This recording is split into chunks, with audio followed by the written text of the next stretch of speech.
Hi, எல்லாருக்கும் வணக்கம். நான் உங்கள் மாருதி பேசுகிறேன். இன்றைக்கி என்ன செய்தினா, ஹாப்பி சில்ட்ரன்ஸ் டே. எல்லா குழந்தைகளும் நலமாக வாழுங்க. அதே மாதிரி ஸ்கூலில் எல்லாம் ஒற்றுமையாகவும் சந்தோஷமாக நண்பர்களாக இருங்க. இன்றைக்கி சில்ட்ரன்ஸ் டேவுடைய சந்தோஷமான நாளாக இருந்தாலும் அதே சில்ட்ரன்ஸுக்கு துக்கமான நாளாகவும் இருக்குங்க. அதை பற்றி தான் இன்றைக்கி சொல்ல வந்தேன்.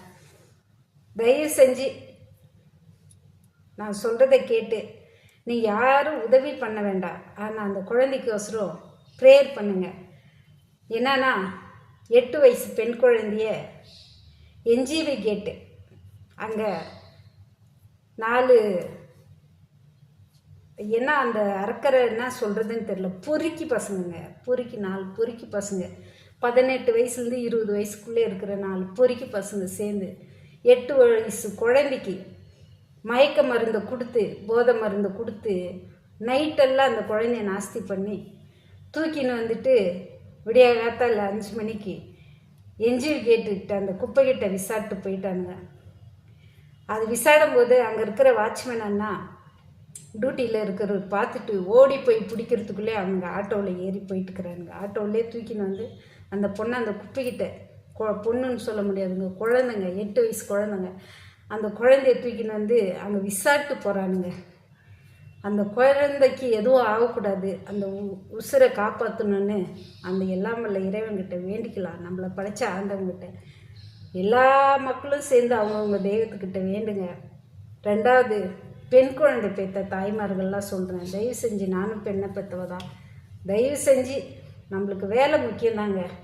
நான்லாம் ஹவுஸ் கீப்பிங் வேலை பண்ணுறவ தான் நான். ஆனாலும் பெண் குழந்தைக்கு நம்மளுக்கு பணம் முக்கியம்னு சொல்லிட்டு நான் எங்கெங்கேயோ வேலை செஞ்சிருந்தாங்க. ஆனால் லாஸ்ட்டில் என் பொண்ணை வளர்க்கணுன்றதுக்காக, என் பொண்ணு கூட இருக்கணுன்றதுக்காக நான் அவள் ஸ்கூல்லே ஆயம்மா வேலை, பாத்ரூம் கழுவுற வேலையாக இருந்தாலும் பரவாயில்லன்னு சொல்லிட்டு நான் அதை ஒத்துக்கிட்டு நான் போய் செஞ்சிட்டு இருந்தேன். என் பொண்ணை நல்லபடியாக கட்டி கொடுத்தேன். பெண்ணை பெற்றவங்க எல்லாருமே சொல்கிற, பொம்பளை பிள்ளைய பெற்றவங்க அதெல்லாம் நம்ம பொக்கிஷங்க. பணம் இன்னைக்கு வரும், நாளைக்கு போகும்.